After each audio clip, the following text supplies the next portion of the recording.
அடடா, சிறகடிக்க ஆசை சீரியல்ல ஒரு வழியா மீனா கிட்ட பேசி சமாதானமாகி சும்மா கண்ணுல ஜொலிப்போட சபரிமலை போயிட்டு வந்தாரு நம்ம முத்து. வீட்டுக்கு வந்ததும் பாக்குறாரு, அட மீனா வீட்ல இருக்காளேன்னு குஷியா போகுது அவருக்கு. அப்புறம் தனியா நின்னு மீனா கேக்குறா, என்னங்க இனிமேல் குடிக்க மாட்டீங்க தானே? அதுக்கு முத்து சொல்றாரு, நான் கடவுள்கிட்ட ஒரு புது டீலிங் போட்டிருக்கேன் மீனா. மீனாவுக்கு ஒரே ஆர்வம், அப்படியா, என்ன டீலிங் அது? முத்து சும்மா கையை நீட்டி, இந்த நாள்ல மட்டும் குடிப்பேன், அந்த நாள்ல மட்டும் குடிப்பேன்னு ஒரு பெரிய லிஸ்டை படிக்கிறாரு. அதுக்கும் கடவுள் ஓகே சொல்லிட்டாருன்னு வேற ஒரு போடு போடுறாரு. மீனாக்கு ஒரே ஷாக்.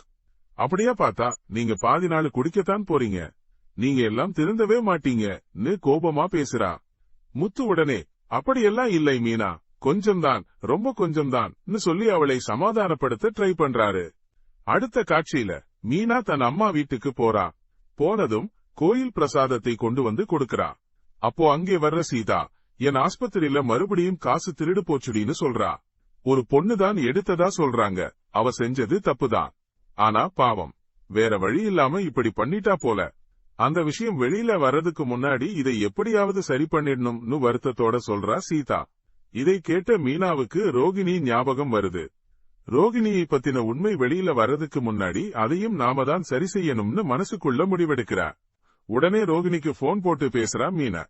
நான் மகேஸ்வரி அத்தை வீட்ல இருக்கேன்னு சொல்றா ரோகிணி.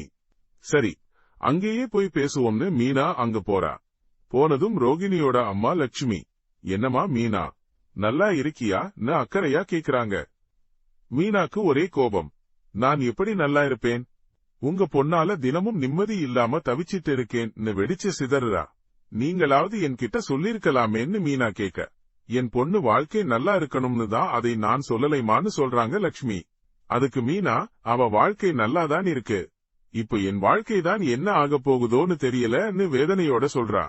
அப்புறம் மீனா கிட்ட மன்னிப்பு கேக்குறாங்க லட்சுமி. என் பொண்ணு செஞ்ச தப்புக்கெல்லாம் ஒரு விதத்துல நானும் காரணம்தான் மீனா. அவளுக்கு பிடிக்காத வாழ்க்கையை நான் தான் அமைச்சு கொடுத்துட்டேன். அதனாலதான் இந்த தடவை அவளோட முடிவில் நான் தலையிடலை. ஆனாலும் ஒரு அம்மாவா அவ வாழ்க்கை நல்லா இருக்கணும்னு தானே என்னால நினைக்க முடியும். இந்த விஷயமெல்லாம் உனக்கு தெரிஞ்சது எனக்கு ஒரு வகையில சந்தோஷம்தான்னு சென்டிமெண்டா பேசுறாங்க லட்சுமி. இப்போ என்ன ஆச்சு?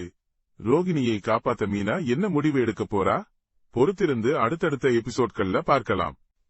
ட்ரெண்டிங் நண்பன் சேனலை சப்ஸ்கிரைப் பண்ணுங்க. இந்த வீடியோ பிடிச்சிருந்தா லைக் பண்ணுங்க, ஷேர் பண்ணுங்க. அடுத்த வீடியோல பார்ப்போம்.